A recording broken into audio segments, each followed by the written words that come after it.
teks yang kita baca tadi di Kejadian pasal 22 ayat 2 menjadi topik pada malam hari ini, yaitu persembahkanlah Ishak sebagai korban bakaran.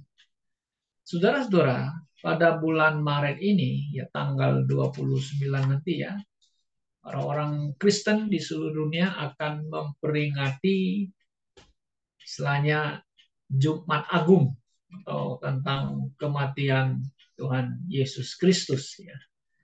Nah, memang itu mengenai kematian Yesus itu juga menjadi perdebatan di kalangan orang Kristen, apakah benar hari Jumat. Kalau hari Jumat tidak cocok dengan perkataan Yesus, aku akan berada dalam perut bumi atau jantung bumi 3 hari 3 malam, seperti ya dalam perut ikan ya 3 hari 3 malam ya. Tapi kita tidak akan bahas mengenai harinya ya. Ya, tapi kita malam ini ingin membahas mengenai Allah meminta Ishak, meminta Abraham mempersembahkan Ishak sebagai korban bakaran. Seperti yang kita ketahui ya, saudara-saudara ya, bahwa korban persembahan Habel itulah yang berkenan kepada Allah. Itulah yang Tuhan ingin dan Tuhan mau, bahwa setiap manusia ya yang mau supaya mendapatkan keselamatan ya di dalam perjanjian lama, ya mereka harus percaya kepada Allah yang hidup benar, tentu juga harus uh, menyembah Dia, worship Him dengan cara mempersembahkan binatang atau domba sebagai persembahan pengampunan dosa. Nah, kalau kita lihat persembahan Habel dengan binatang, tapi kali ini Tuhan meminta Musa atau Abraham mempersembahkan anaknya. Sepertinya ada kontradiktif ya dengan apa yang Tuhan tuntutkan. Ya, kenapa harus memakai manusia, harus dipersembahkan kepada Allah begitu? Ya, tapi saudara, Bapak Abraham ya tidak mempertanyakan kepada Allah, kenapa Allah atau Tuhan harus mempersembahkan Ishak gitu loh. Kenapa bukan domba begitu ya? Tapi Abraham nurut. Nah, kalau kita bahasa sehari-hari itu nurut atau obey God's word ya, atau his command. Abraham mentaati apa yang Tuhan inginkan. Lalu dia bawalah Ishak pergi ke tanah Moria atau yang dikenal dengan Gunung Moria. Nah, dari tempat tinggal Abraham pergi ke sana itu perjalanannya 3 hari ya, kurang lebih 3 hari baru tiba. Itu di daerah, kalau sekarang itu ya di daerah kota Yerusalem itu Gunung Moria gitu. Nah, sudah mau sampai di tempat yang Tuhan telah tunjukkan itu tempatnya, saudara-saudara ya. Nah, Isa ini kan tanya bapaknya, Bapak, ini kayu api sudah ada. Nah, di mana itu domba gitu loh. Nah, bapaknya ya atau Abraham menjawab, anak katanya, Tuhan akan menyediakan. Wah, Tuhan akan menyediakan.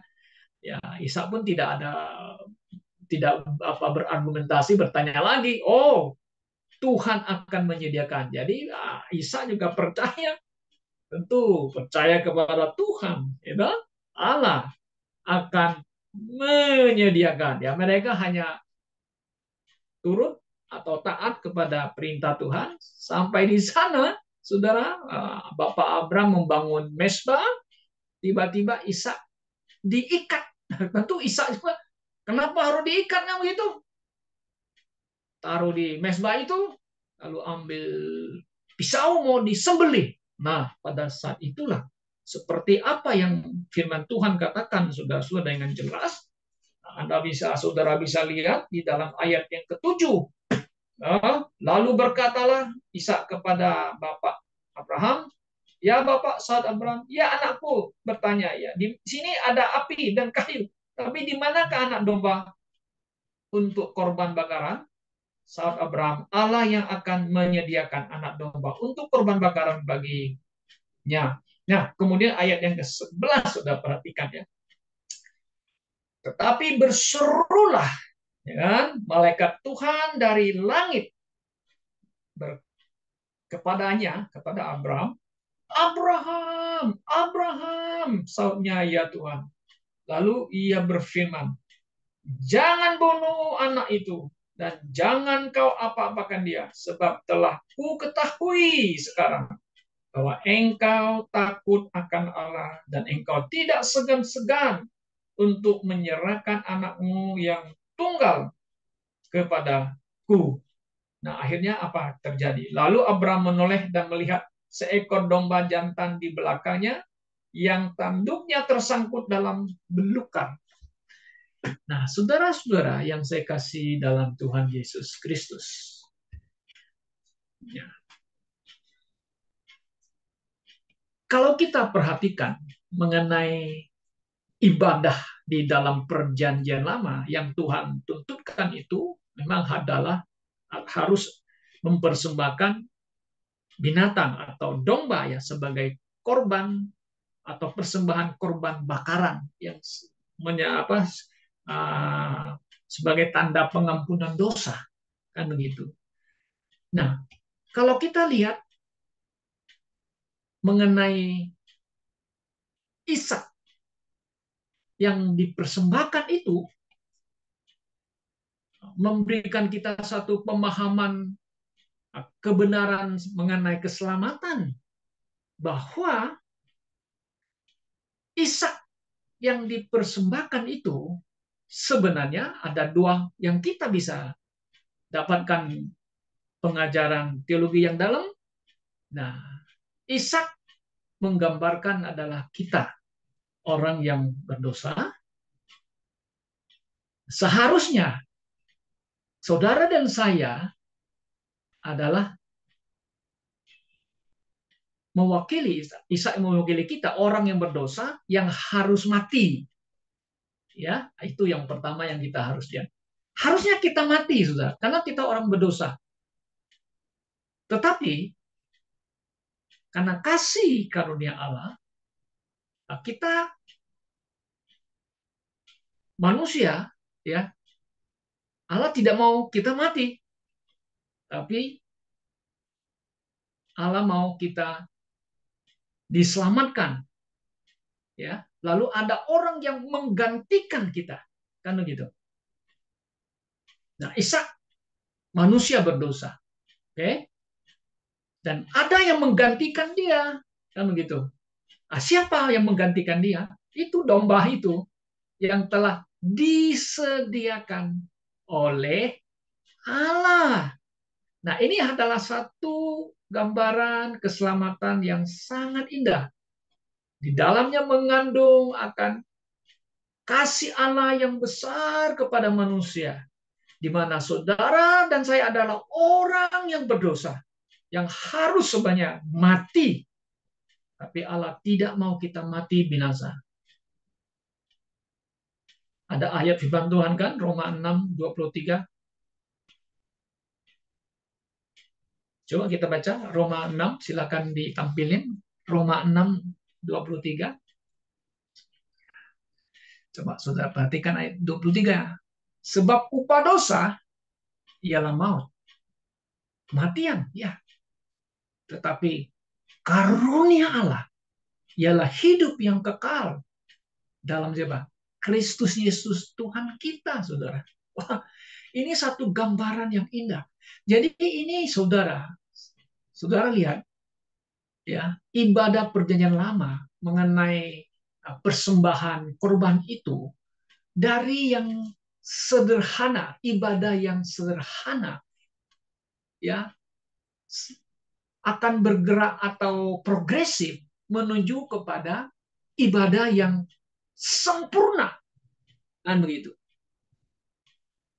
Nah, sempurna yang di mana yang akan dijadikan sempurna? Nah, itu makna arti yang kedua. Saudara lihat bahwa Ishak itu juga adalah tipe gambaran Yesus Kristus. Ya, gitu kan? Yesus Kristus yang sudah disiapkan Allah, di mana Allah telah berjanji kepada manusia bahwa dia akan mengutus sang juru selamat, Mesias. Ya. Bapa menyediakan itu kepada saudara dan saya. Itu sangat jelas. Ya. Nah, jadi mengenai ya, Ishak yang mau dikorbankan itu adalah satu tipe gambar bahwa menggambarkan persembahan yang sempurna, bukannya binatang. Soalnya kalau kita perhatikan di Ibrani pasal 10, darah lembu, darah binatang tidak menghapuskan dosa manusia. Tidak mungkin menghapuskan dosa manusia. Ya, itu hanya satu gambaran yang akan datang yang sempurna. Siapa yang akan menyempurnakan korban persembahan binatang itu? Adalah anak domba Allah. Siapa anak domba Allah itu? Yesus Kristus. Maka itu Yohanes 1:29 sangat jelas.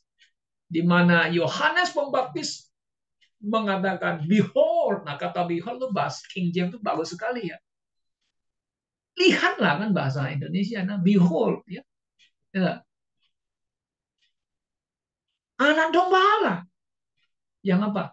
Menghapus dosa dunia, saudara. Nah, sekarang begini.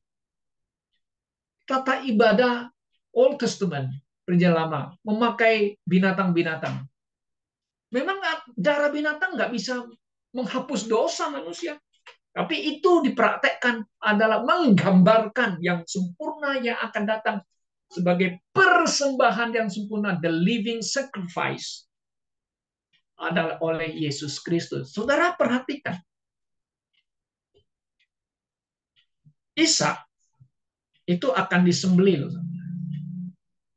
Dia persembahan yang hidup kan, akan disembelih, keluar darah. Nah, Yesus itu tidak disembelih. Nah, Yesus itu dipantek, disalibkan di atas kayu salib atau digantung istilah bahasanya ya. On the cross. Apakah waktu disalibkan Yesus langsung mati? No. Perlu beberapa jam. Waktu disalib, ya, waktu dia menderita di atas kayu salib, dia begitu menderita. Itu persembahan the living, masih hidup. Masih hidup. Tapi darahnya keluar. Keluar. The precious blood shed ya sudah dicurahkan dari tubuhnya pelan-pelan dan akhirnya dia putus nyawanya atau mati, saudara-saudara. Nah, ini persembahan yang sempurna, perfect sacrifice, kan begitu. Nah, waktu sebelum mati tersalib di atas kayu salib, saudara. Nah, seperti dicatat oleh keempat Injil, Yesus masih bisa membuat 7 kalimat agung. Nah, apa itu 7 kalimat agung? Mungkin masih ingat ya. Ya kan? Di mana Yesus pernah mengatakan, forgive them, katanya Father. Ampunilah mereka ya Bapak. Mereka tidak tahu apa yang mereka perbuat. Kemudian ada lagi Yesus mengatakan, pada hari ini juga kamu akan bersama aku di dalam Firdaus. Kemudian Yesus juga berteriak, Eli, Eli, lama sabachthani. Allahku, Allahku, mengapa engkau meninggalkan? Dia masih bisa ngomong begitu. Kemudian ada si Yohanes dan Maria memandang Yesus dari jauh. Ibu, lihat itu anakmu. Dan Yesus berkata, lihat itu ibumu. Yesus masih sempat menyerahkan ibunya kepada Yohanes. Ya. Kemudian Yesus mengatakan, aku haus. Ya. Kemudian ada lagi kalimat, Yesus menyerahkan nyawanya. Ke dalam tanganmu lah Bapak, aku serahkan hidupku. Nah, Yesus masih bisa ngomong loh. Waktu di salib, di atas kayu salib loh, saudara. He's a living sacrifice, masih bisa ngomong. Masih bisa memberikan pengampunan kepada manusia. Ya, nah, binatang kalau disembelih kan keluar darah aja kan gitu. Dia nggak bisa ngomong. Mau ngomong apa dia? Itu hanya gambaran. Tapi Yesus is the real, the true sacrifice, the living sacrifice kepada Allah. Itulah menyenangkan Allah, saudara-saudara. Kenapa? Karena dia adalah korban bakaran dengan bukan korban untuk dosa manusia, mengampuni dosa manusia. Allah begitu mengasihi manusia, mengasihi saudara dan saya. Nah, saudara yang saya kasih dalam Tuhan Yesus Kristus, apa yang bisa kita petik pelajaran pada malam hari ini dari teks ini ya? Saudara dan saya adalah orang-orang yang telah percaya kepada Tuhan Yesus. Oh ya, kita adalah orang yang sangat ya berbahagia, bukan hanya bahagia, tapi orang yang sangat beruntung. Kenapa? Karena kita mendapatkan kasih karunia Allah yang besar melalui Tuhan Yesus, di mana Dia mati di tempat kita, menggantikan kita. Itu nggak ada ajaran di agama lain ya, namanya substitute. Dia mati di tempat kita. Dia menderita untuk kita, seperti yang Yesaya pasal 53. Ya, dia menderita karena penyakit kita dipakai ya, penyakit ada penyakit dosa. Dia mencurahkan darahnya. Kenapa perlu darah? Ya seperti yang sudah saya khotbahkan minggu yang lalu. Perlu darah nggak? Oh iya, saudara-saudara. Nah, ini banyak sarjana-sarjana teologi modern, liberal. Oh, nggak perlu darah Yesus Kristus lagi. Nggak perlu. Darah Kristus masih tetap berlaku, saudara ya. Tanpa darah, no apa namanya, remission of sins. Tidak ada pengampunan dosa. Sudah jelas, tetap masih berlaku. Maka sampai satu hari, saudara, kalau gereja Tuhan, nah sudah diangkat, di mana Yesus mati satu kali saja di zaman gereja ini, ya mencurahkan darahnya, barang siapa yang percaya mendapat hidup yang kekal. Ini merupakan kasih anugerah yang besar yang Tuhan berikan kepada manusia. Hanya dengan percaya saja. Ya kan, sekarang kita percaya Yesus yang telah mati, tidak perlu lagi kita mentaati hukum Taurat, seremonial, ya, tentang menyembelih binatang. Oh, nggak perlu, ya, karena sudah digenapi oleh Yesus Kristus di atas kayu salib 2000 tahun yang lalu. Nah, ketika kalau gereja diangkat, dunia masuk ke dalam kesusahan besar, great tribulations, saudara. Nah, zaman penderitaan itulah, saudara, manusia akan ya mau selamat harus bayar dengan nyawanya, dengan darahnya. Yesus nggak akan menanggung dosa Anda lagi dengan darahnya. Kalau orang yang tidak di rapture, nah, you mulai sadar, dulu saya ya percaya Yesus nggak sungguh-sungguh, ya kan? Nah, setelah masuk penderitaan, ya you dikontrol oleh antikris. You mau ikut aturan kami atau tidak? You kalau tidak mau ikut, you nggak bisa jualan beli kan? Nah, di situ kita harus memutuskan our destination. You mau kemana? Surga atau neraka? You surga, you harus bayar. You harus bayar nyawamu, harus bayar dengan darahmu. Kan begitu kalau you tolak nomor atau angka 66 dari antikris. Saudara-saudara yang saya kasih dalam Tuhan Yesus, mari kita pergunakan hari yang di mana kita ada dalam kasih anugerah Tuhan Yesus pada saat ini. Jangan kita sia-siakan anugerah yang besar yang Tuhan telah berikan kepada kita sebagai orang yang telah diselamatkan. Ya, jangan kita anggap remeh kasih karunia Allah. Mari kita pergunakan. Seperti firman Tuhan yang disampaikan oleh Rasul Paulus. Ya kan? Di dalam Roma pasal 12, saudara bisa lihat ada satu ayat di mana Paulus juga menasihati orang percaya. Kita harus mempersembahkan tubuh. Nah, ini mengatakan ada satu kalimat tubuh sebagai persembahan yang hidup. Roma pasal 12 1 dan 2. Saudara bisa lihat di situ ayat yang 1 dan 2 ya. Karena itu saudara-saudara, demi kemurahan Allah, aku menasihat kamu supaya kamu apa? Mempersembahkan tubuhmu sebagai persembahan yang hidup, yang kudus, yang berkenan kepada Allah. Itu adalah ibadahmu yang sejati. Wah, apa maksudnya tubuh? Oh ya, kita masih hidup tubuh ini ya telah ditebus oleh darah Kristus, di jiwa kita telah diselamatkan aman. Ya, tubuh yang lemah ini ya memang kita masih hidup di dunia ini. Mari kita pergunakan tubuh kita, ya kan? Untuk apa? Untuk kemuliaan Tuhan, untuk bersaksi bagi Tuhan.